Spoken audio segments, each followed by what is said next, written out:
Tesalónica estaba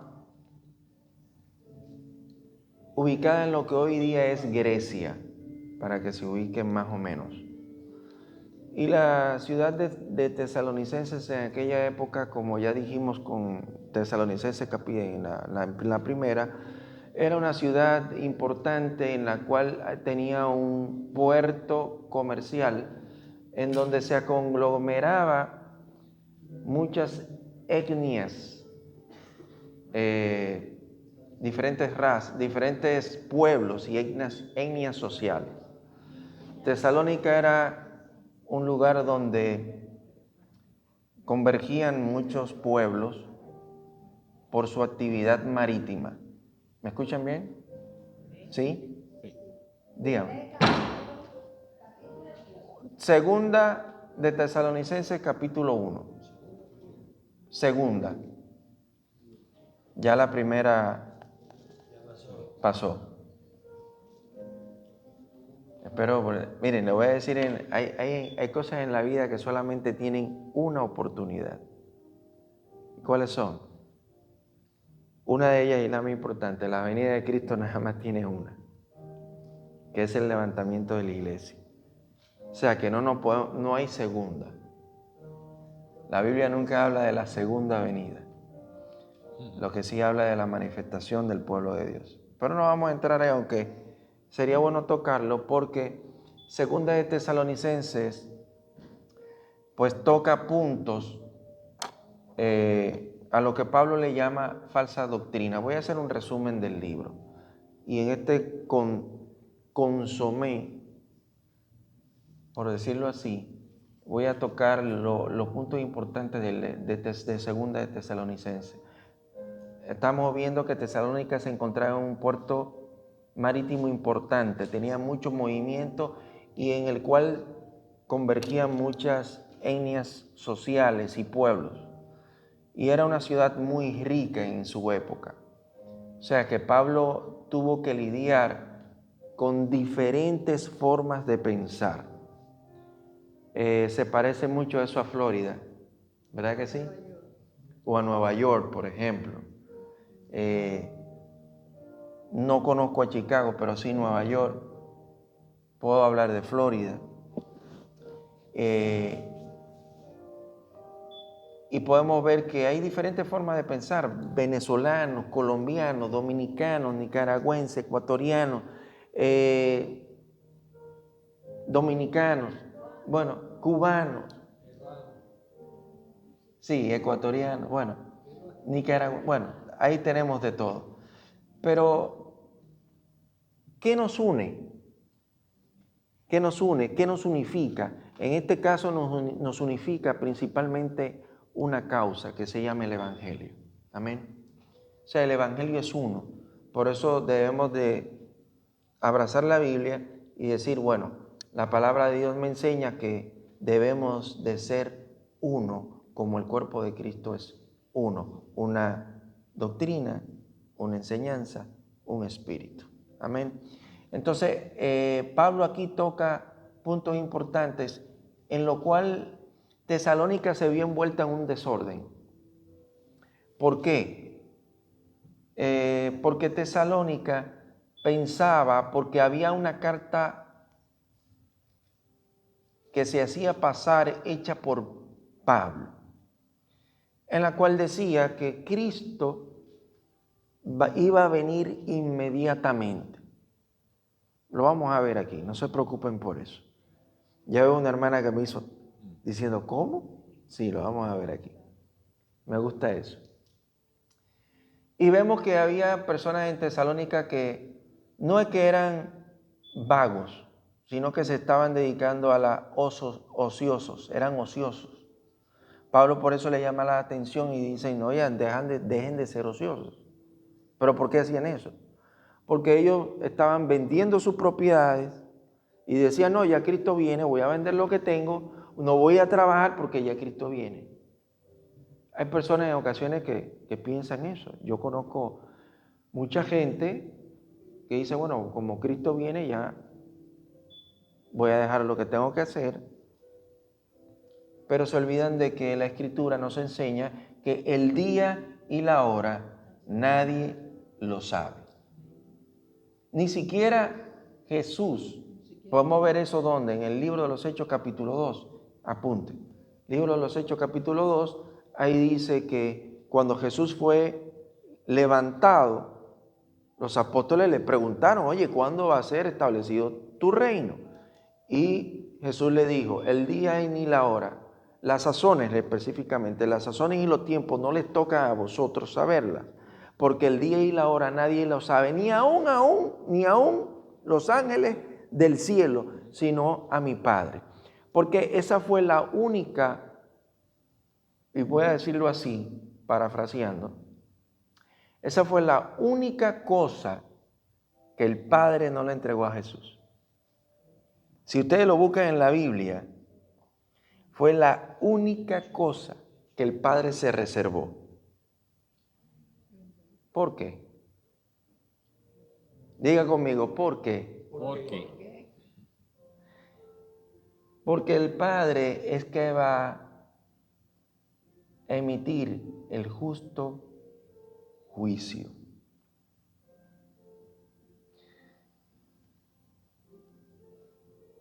En Cristo estamos tocados por su gracia, por la benevolencia de Dios para con nosotros por medio de Cristo Jesús. Y Dios no ve a nosotros por medio de Él. Si no fuera por Jesús, créame que la tierra ya no existiera. Porque la santidad y el estándar de Dios es muy alto. Por eso Jesús tuvo que venir. Sigamos con el libro de Tesalonicenses para no desviarme. Pues sí, Tesalónica se contaba en esta situación en donde los hermanos pues vendían sus propiedades y se dedicaban pues a ser ociosos. Y se dedicaban sencillamente a vivir de limosna, porque ellos esperaban que Jesús ya venía. Entonces Pablo tuvo que llamarle la atención por eso y les exhorta lo que vamos a ver aquí. Así que abran su Biblia en Tesalonicenses capítulo 1 y miren cómo dice: os rogamos, hermanos, en cuanto a la venida de nuestro Señor Jesucristo y nuestra reunión con Él, que no seáis prestamente movidos de vuestro pensar, ni seáis conturbados ni por espíritu. Quiero detenerme ahí, esa palabra, ni por espíritu. Aquí dice esta palabra, ni seáis conturbados por espíritu. Le voy a decir algo, ¿por qué dice eso ahí? Es que en Tesalónica la carta que estaba circulando como si fuera de Pablo, decía que el Espíritu le había revelado. Ahí es que estaba el problema. Y por eso Pablo dice, ni por espíritu. A veces cuando usted lee la Biblia, usted tiene que preguntarse, ¿y por qué dice eso? ¿Qué significa eso? Y eso me dio curiosidad y yo fui a investigar un poquito. Y dice, ¿por qué ni por espíritu? Y lo dice en minúscula. Lo dice en minúscula porque la revelación que estaba circulando era de hombre y no por el Espíritu Santo. Y no por el Espíritu de Dios. Porque era una revelación que falsa. Como hay muchas revelaciones que andan por ahí en este tiempo. Falsas. Muchas revelaciones falsas. Ni por palabra, ni por carta como nuestra. Ahí está, ni por carta como nuestra. Ya le expliqué qué era eso. Como que el día de Cristo está cerca. Nadie se engañe en una manera, porque no vendrá sin que antes venga la apostasía. Subraye eso. Márquelo en su Biblia. Apostasía. Y no se ha revelado el hombre de pecado, el hijo de perdición. Marque eso también en su Biblia. Sí, ya lo leímos.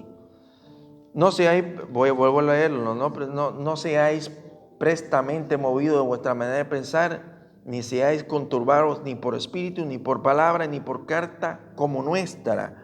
Porque el día de Cristo, como que el día de Cristo está cerca. Y aquí dice, versículo 3, nadie os engañe en ninguna manera. Porque no vendrá sin que antes venga la apostasía, ni se haya revelado el hombre de pecado, el hijo de perdición. Márquese ese versículo 3.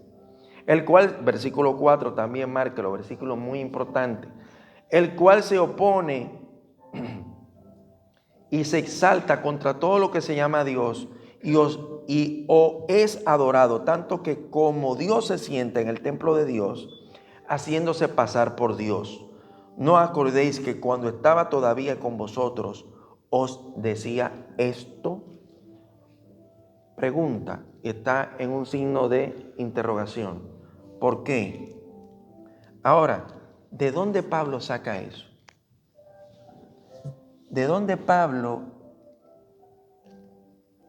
pues habla estos versículos? No fue que a Pablo se le ocurrió, ni dice que a Pablo vino una revelación, no. ¿Dónde está eso? En el libro de Daniel.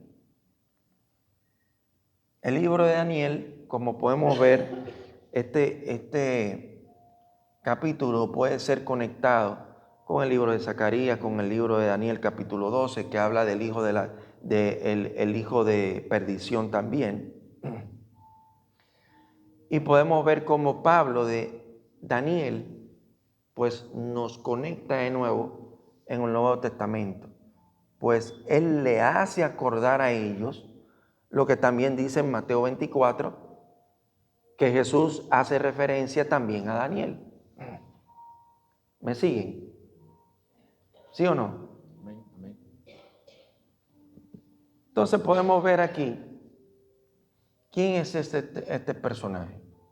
Y lo declara claramente. No es que podemos indicar que la apostasía es un espíritu que está en operación y que entra a que las personas entren en ¿qué? En confusión y se desvíen de la verdad. Por eso dice Pablo aquí en esta carta, no se dejen de llevar por carta como si fuera mía o por espíritu.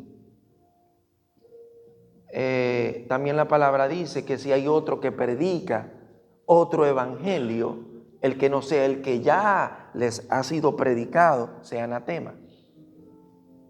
La palabra de Dios habla eso.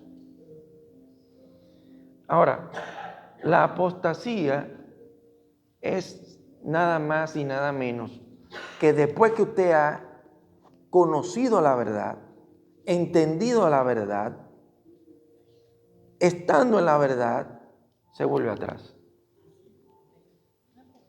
Sí. ¿Por qué le llaman hijo de perdición? Ahí vamos para allá. Okay. Vamos para allá.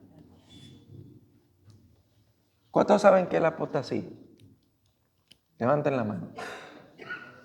Ok.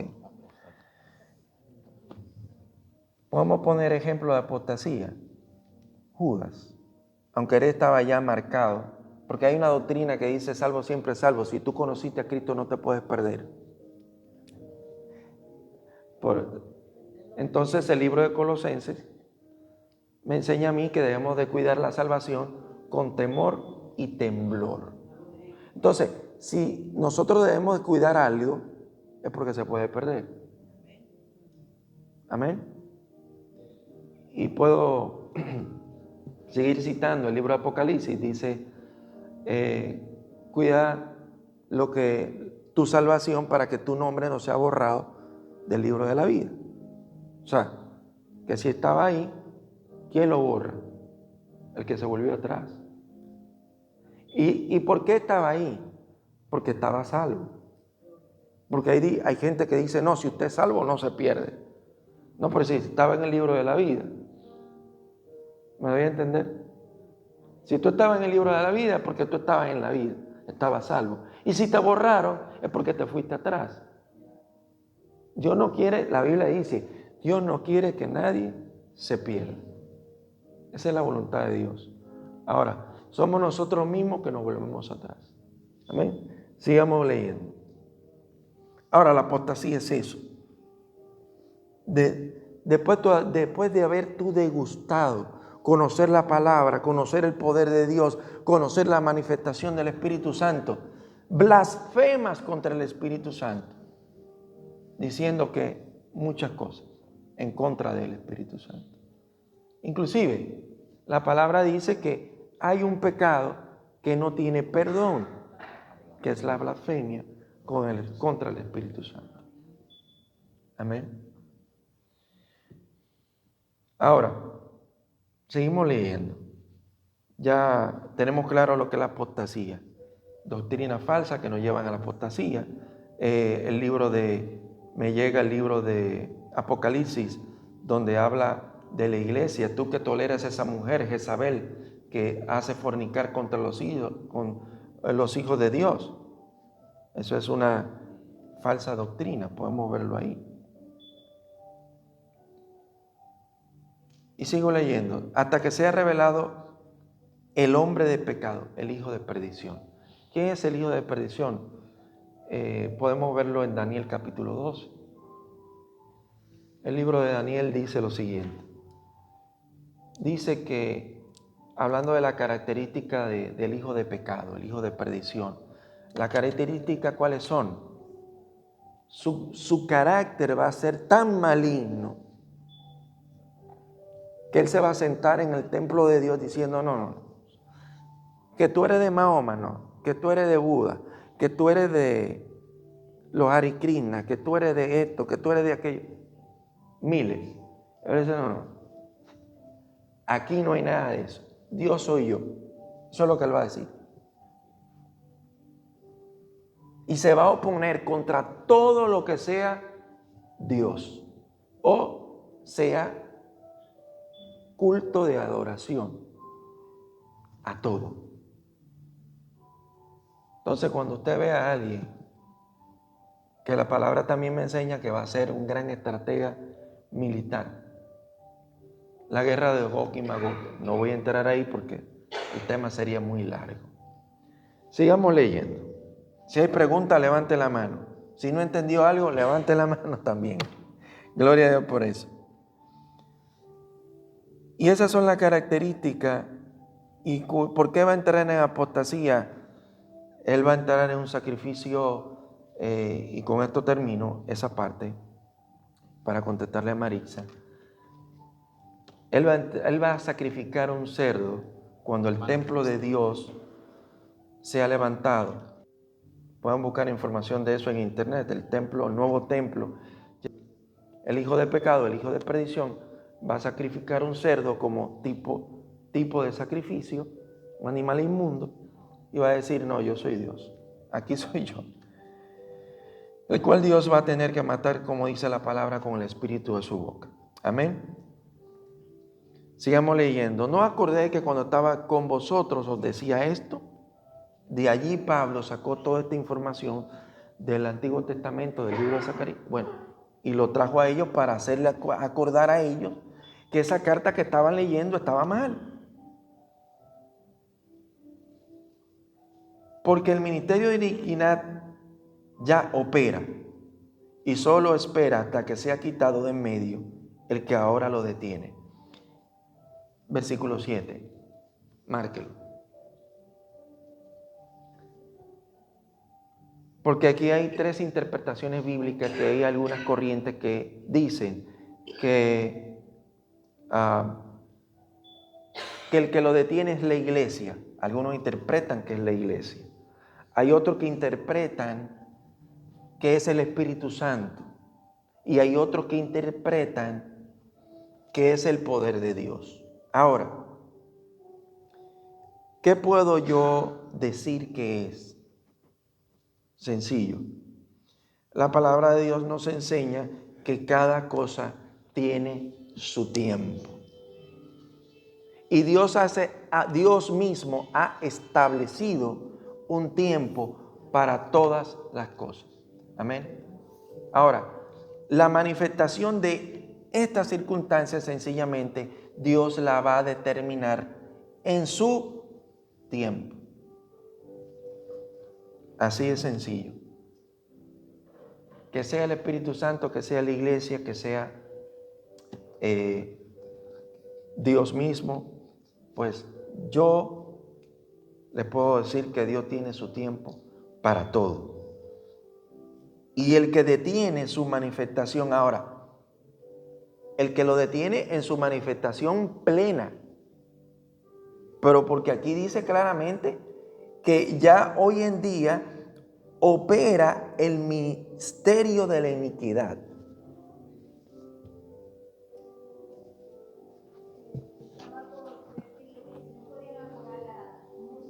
Ay, no le estaba poniendo atención a eso. Es aquí que está.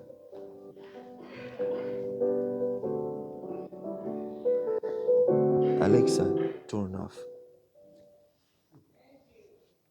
Me lo hubieran dicho, yo estaba en mi estudio. Estaba loco.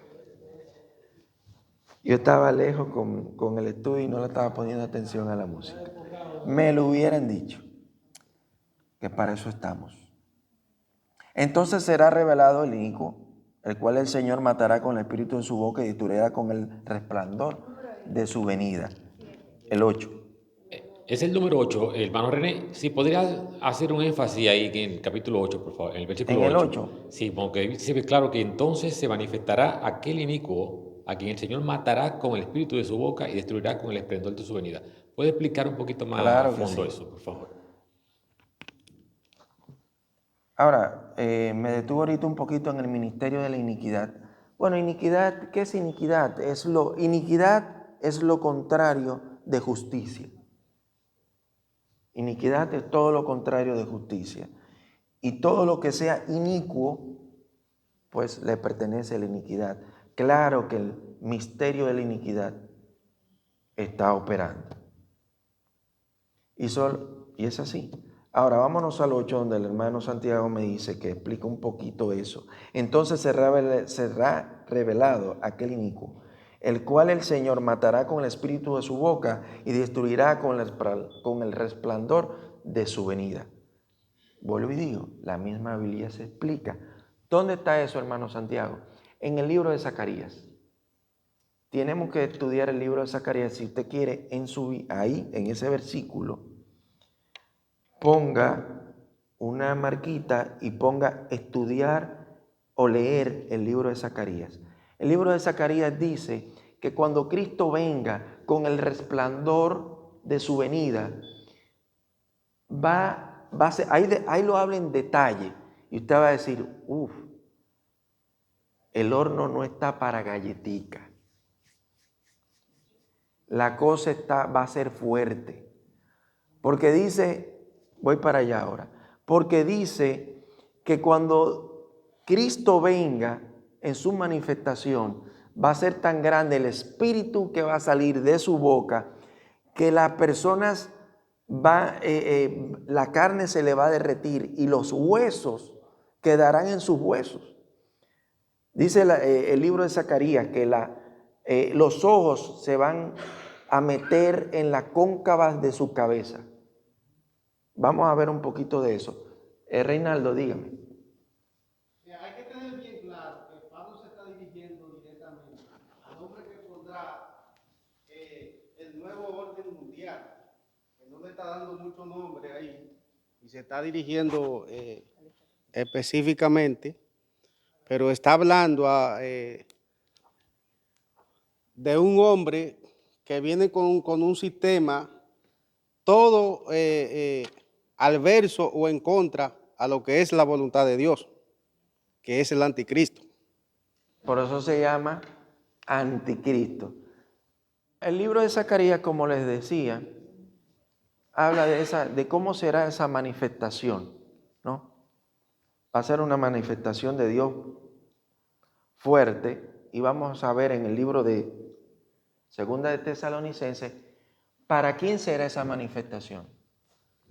Y quiero aclarar algo, porque para la venida de Cristo hay 4 eventos. Está el primer evento que nos dice la Biblia que es como dolores de parto. Primer evento. Segundo evento, porque la Biblia lo demarca como tribulación y gran tribulación. dolores de parto, tribulación, gran tribulación y la ira. Ubíquense mentalmente en eso. Dolores de parto, tribulación, gran tribulación y la ira. Ahora, la ira, la palabra es clara con eso, muy clara. Y dice la Biblia que Dios no ha guardado la iglesia para ira. No la ha guardado para ira. O sea que su iglesia, y no voy a tocar ese tema porque entonces me voy a meter en escatología y ahí sí que el libro de Tesalonicenses se nos alarga mucho. Porque son 4 eventos que son diferentes. Ahora sí la Biblia es muy clara en eso. O sea, su iglesia no pasará por seguro por la ira. Amén. Ahora, ¿que pasará por tribulación?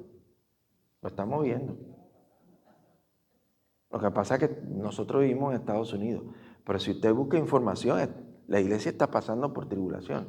De hecho, y me perdonan a lo que... Pero en el gobierno pasado, la iglesia estaba pasando por tribulación porque estaban... Inclusive, no se podía hablar de la Biblia porque una persona era inmediatamente señalado.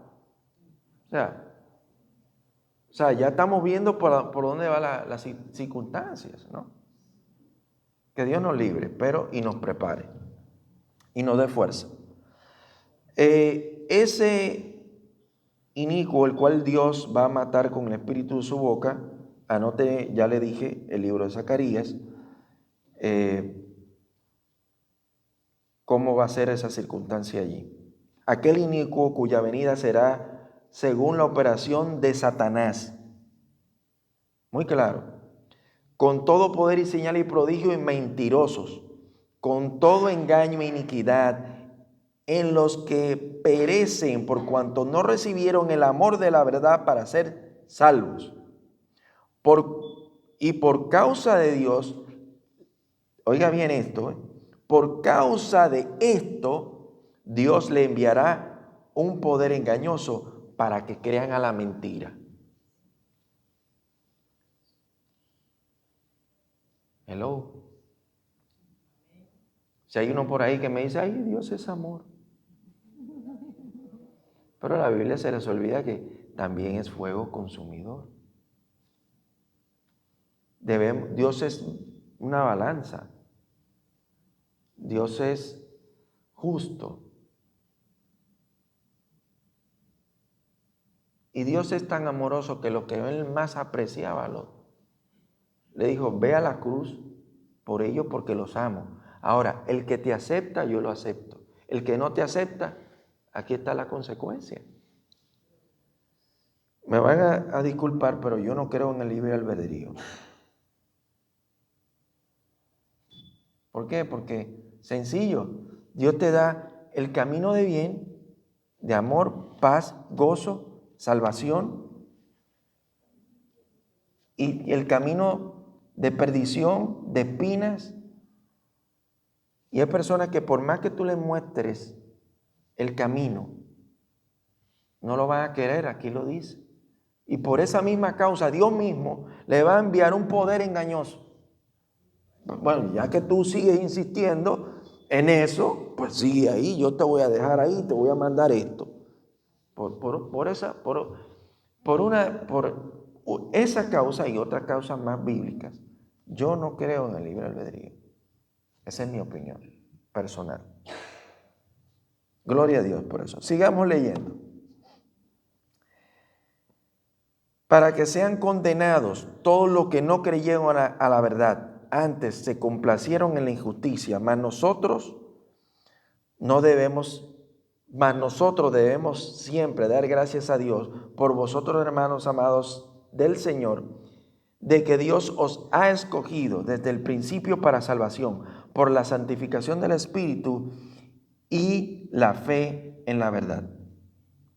Ahora, quiero aclarar eso, un punto importante en el versículo 13, para que no se malinterprete, porque ahí pueden decir, porque Dios los escogió a ellos antes del principio. O sea que eso es la predestinación.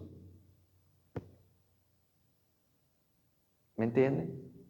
Ahora, ¿qué pasa? En Dios, escuchen bien esto, en Dios puede estar revelada la predestinación. ¿Por qué? Porque Dios sabe el principio y el fin.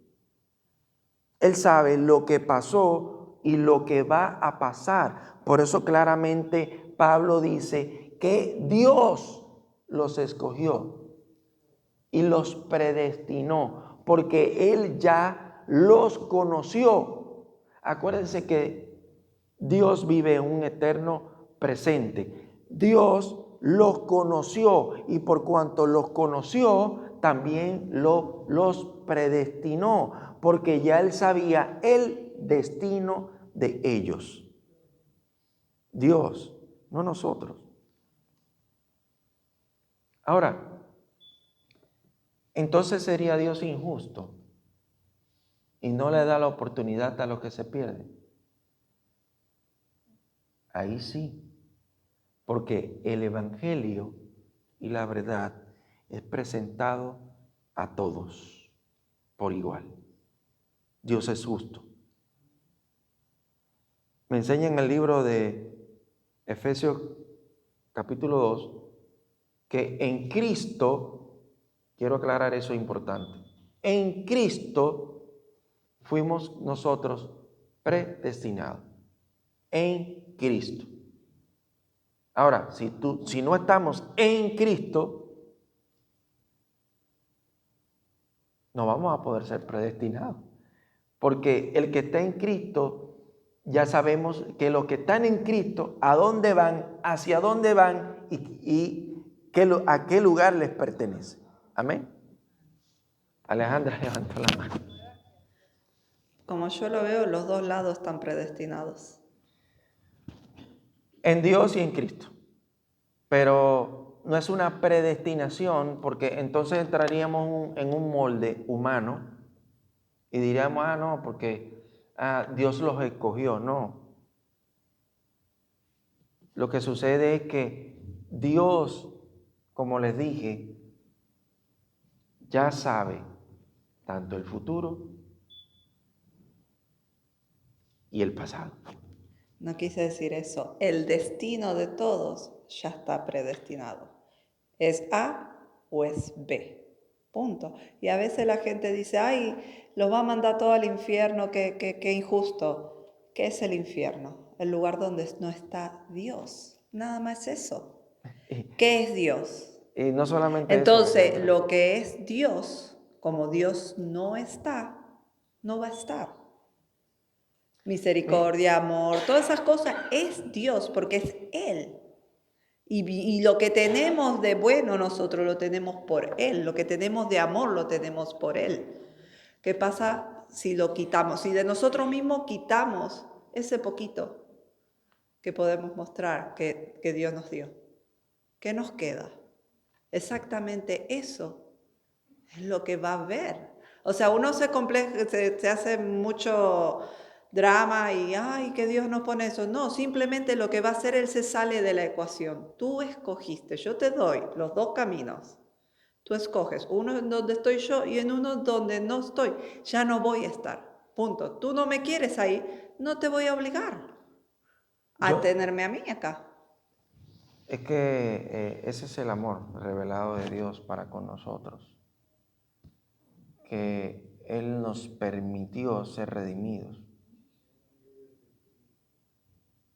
Nos permitió sí ser redimidos. Pero bueno,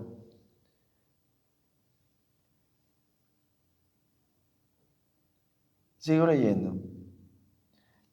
14. Leí el 13. A lo cual os llamó por nuestro evangelio. Os llamó por medio del evangelio para alcanzar la gloria de nuestro Señor Jesucristo. Así, hermanos, estad firmes y retened la doctrina que os ha sido enseñada, sea por palabra o por carta nuestra. Y el mismo Jesucristo, Señor nuestro, y Dios y Padre nuestro, el cual nos amó, nos dio consolación eterna y buena esperanza por gracia. Console vuestros corazones y os confirme en toda buena palabra. Vamos a ir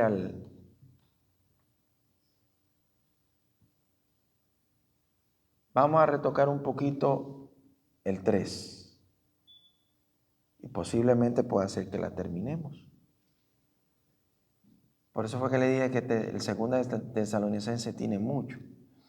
Miren cómo dice capítulo 3. Finalmente, hermanos míos, orad por nosotros para que la palabra de Dios corra y sea glorificada, así como entre vosotros. Y que seamos librados de hombres malos y perversos, porque no es de todos la fe.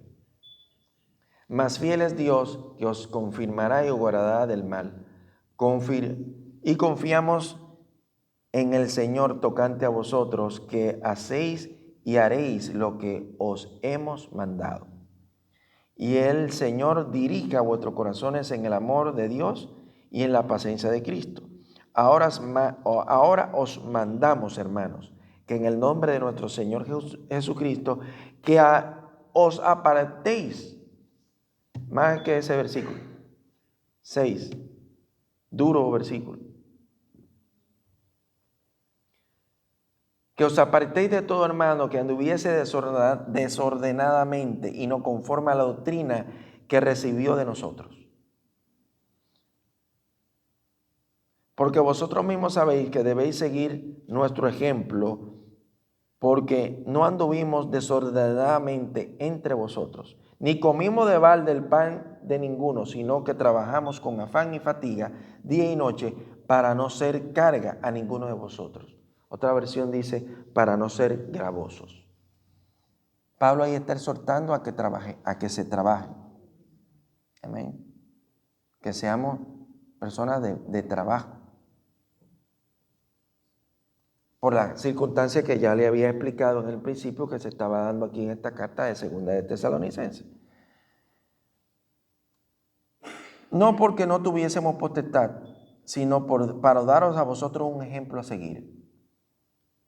O sea, realmente con la autoridad apostólica y como nos enseña la misma Biblia, que nos enseña que el que trabaja en el altar, pues viva del altar.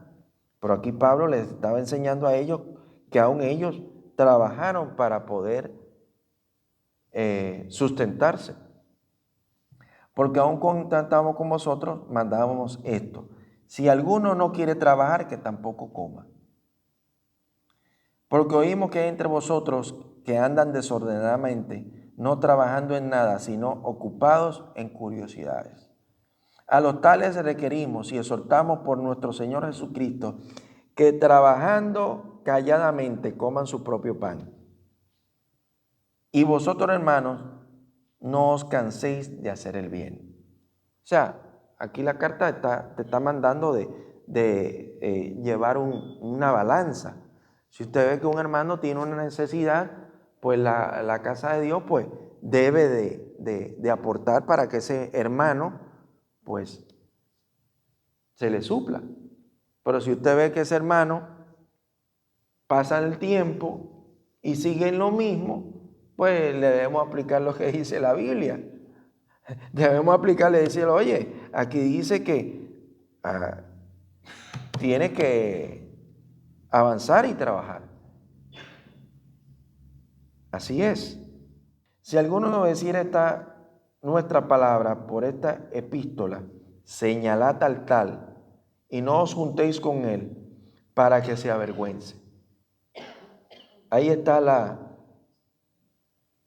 señal no es que lo están rechazando, sino es que está Pablo queriendo provocar en su hermano vergüenza de su situación. Porque para que no se vaya en el extremo, no, yo no me voy a juntar ni quiero verlo. No es eso. Es para provocar en él vergüenza. Para que la persona despierte de la circunstancia en la que está. Mas no tengáis, ahí lo dice claramente, no lo tengáis como enemigo, sino amonestarle como hermano.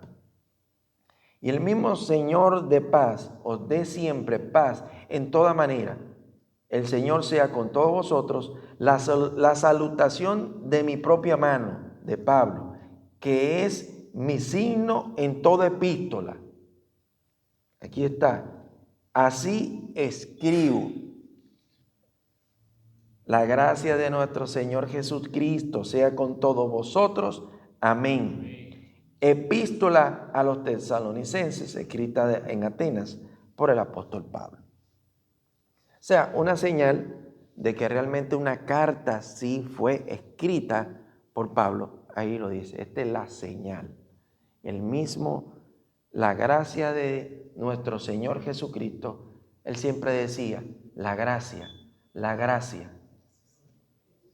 y paz, gracia y paz. Siempre Pablo decía eso en todas sus cartas. Ahora, quiero saber si hay alguna pregunta. ¿Ninguna? Bueno, di una. Quedan... Sí. Había una revelación donde decía Cristo viene pronto, arrepiente, y había un mover grande y un corre-corre, la gente ya no querían estudiar, pues ya no iba a venir, ¿entiendes? Ya estaban vendiendo las propiedades, eso pasó y yo doy fe de eso que me pasó con mi papá. Él tenía unas cuantas propiedades y comenzó a venderlas desesperado, y pues, ¿sabes? Mi madrastra, ¿sabes? Se enfrentó a él y dijo, oye, ¿qué está pasando? Porque tú estás acabando con todo. Se metió esa revelación, ese mover, y pasaba mucha gente y decíamos, no, ¿para qué? Y dando ese casamiento porque ya Cristo iba a venir, ¿entiendes? Eso pasó en la década de Y no 90. solamente pasó con personas, ha pasado con el debido respeto a los testigos de Jehová. Si hay alguien que escucha esto, de los hermanos que están en Facebook, quiero decirle que The Tower ha dado 3 fechas de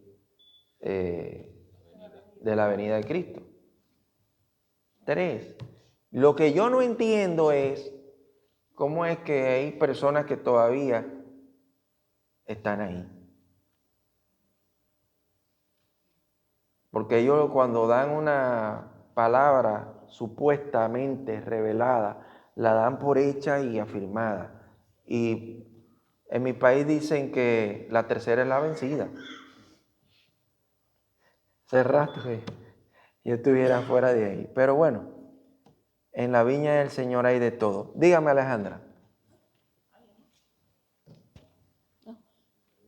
No, lo que queda, ¿no? La Porque pregunta. este es un tema, Tiene mucha tela, pero... sí, demasiada.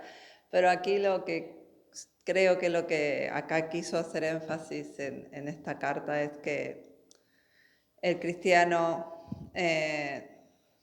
va a pasar por tormentas, tribulaciones, va a haber momentos demasiado difíciles para unos, para otros quizás no tantos, pero va a haber un momento en la historia donde prácticamente todos vamos a pasar ese día tan malo, por decirlo así. Pero les está diciendo, no pierdan la fe. Más que nunca, agárrense de lo que está escrito, agárrense de lo que ya saben, estudien, memorícense estas profecías, porque se lo estamos dejando saber. ¿Por qué? Porque ese momento se tienen que agarrar más que nunca de estas promesas, para que no apostatemos. Eso le está diciendo. Es un momento, es simplemente un momento, pero así como van a venir cosas malas, va a venir el final de eso. Va a venir justicia, va a venir el nuevo reino, y eso es el énfasis de esta carta. Yo creo que es el centro de lo que tenemos que agarrarnos. Agarrémonos de esas promesas y transmitámosle esas promesas a nuestros jóvenes, a nuestros niños especialmente. Porque si nosotros no las sabemos, ¿cómo se las vamos a enseñar a ellos? Muchas veces no hay que enseñarlas así suavecito como el mundo. No. No tenemos que hacer así con ellos. Tenemos que darle la verdad cruda también. Tanto como que Dios es amor, que ama, que perdona, que está ahí, pero también hay que hacerle conciencia que van a vivir un momento donde no van a poder por momentos verlo, a no ser que se agarren de la promesa. Digámosle la verdad cruda de la promesa de Dios. Que esos momentos, no porque estás con Dios, todo va a ser lindo. Va a haber un momento que vamos a pasar difíciles. Y si nos agarramos y creemos, también va a haber un gran momento donde el nuevo reino viene. Y ahí lo está diciendo, va a haber justicia y se va a acabar para siempre. Eso. Miren, y con esto ya voy a cerrar el libro de Tesalonicenses, segunda de Tesalonicenses. Quiero decirle algo porque aquí toca realmente cosas que están pasando hoy en día. Las toca. Y por eso la Biblia es muy importante, porque nos enseña cómo debemos de conducirnos en esas circunstancias. Y si esto está aquí, como dice Pablo, que no nos debemos de dejar mover. Anda mucha información errada, mentirosa, fascinerosa. Y el problema del hombre es que al hombre le gusta escuchar lo que él le gusta escuchar. Por eso es que usted ve mucha gente, y lo voy a decir con todo respeto, pero es mi opinión, que usted ve diciendo yo declaro, yo decreto. Nosotros ni podemos declarar, ni podemos decretar. No podemos. Ahora, sí podemos proclamar una palabra, porque un decreto es una palabra que estará acompañada de la suficiente fuerza para que lo que usted decretó se cumpla. Entonces nosotros tenemos que tener conciencia de lo que significan las cosas para que no andemos, como dicen en Santo Domingo, tirándole tiro a la garza.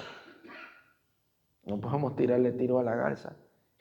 Sí podemos confesar, porque la Biblia sí nos llama a nosotros confesar ¿qué cosa? Nuestros pecados. Porque el que encubre su pecado y no lo confiesa, no alcanzará misericordia. Tan sencillo como eso.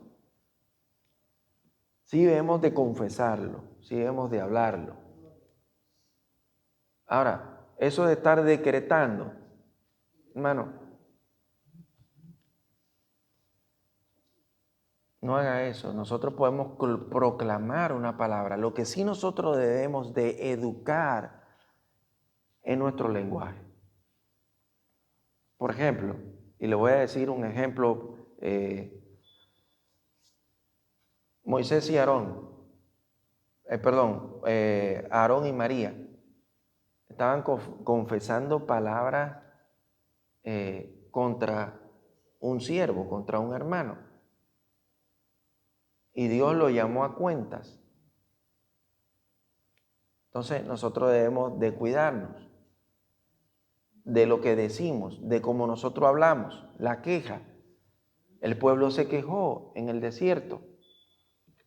La queja es enemiga de la fe, porque cuando tú te quejas, está diciendo que Dios no es suficientemente poderoso para sacarte de esa circunstancia por la cual nos estamos quejando. ¿Me entienden? Ahora, ¿hemos caído en eso? Sí. Pero nosotros nos estamos educando para que mi boca no haga eso. Y no entremos en ¿qué? En falta de fe.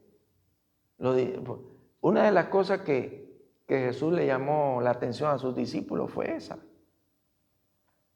¿Hasta cuándo voy a estar con vosotros, hombres de poca fe? Le decía Jesús.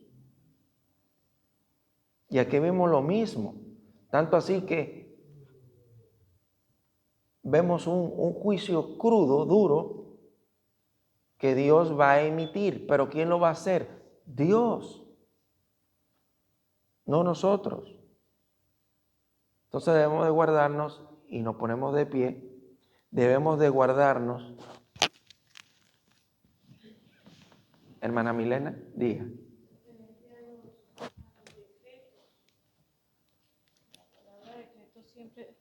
La palabra decreto siempre viene respaldada por una ley o varias leyes.